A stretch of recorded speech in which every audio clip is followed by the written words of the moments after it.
On vous dit ici, être footballeur ne vous empêche pas d'apprendre un métier. Vous pouvez apprendre d'autres métiers. On me dit ça ici, non?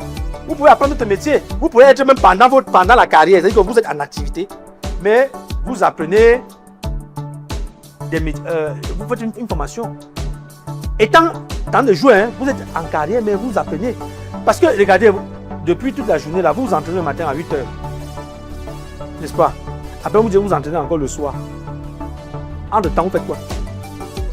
Non, mais vous vous reposez, mais vous pouvez vous reposer. Et puis, vous pensez que ceux qui vont au champ, là, ils travaillent toute la journée, ils rentrent le soir, là, ils ne vont pas à l'école. Donc, vous pouvez vous efforcer. La vie, c'est un sacrifice. Hein. Vous pouvez jouer.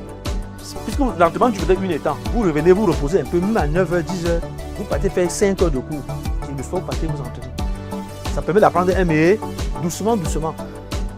Doucement, vous apprenez un métier. Vous pouvez faire un bon choix, vous faites une formation pour apprendre un métier. Et ça peut vous permettre qu'après votre carrière, c'est ce métier qui vous permet maintenant de vous investir même dans une activité. Maintenant, nous allons voir dans la vie business. Donc, ce qu'il faut noter, c'est que un footballeur, quand il est jeune, il ne doit pas abandonner l'école. Il ne doit pas abandonner de faire une formation métier. Ça, c'est avant, comme vous êtes là maintenant. Pendant sa carrière, il doit penser à valoriser son argent. Quand il gagne déjà de l'argent, il doit déjà penser que l'argent que je gagne maintenant là, est-ce que je peux valoriser? Valoriser veut dire quoi? Investir dans un business. Ça, valoriser. Alors, parmi dans les opportunités que nous avons pensé, que nous, Agusport, nous encourageons les gens, on sensibilise plus les sportifs à investir. Pourquoi? À investir où? Dans l'agribusiness.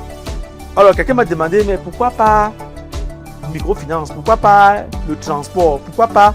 Je vous dis, c'est parce que nous, on a analysé l'agribusiness.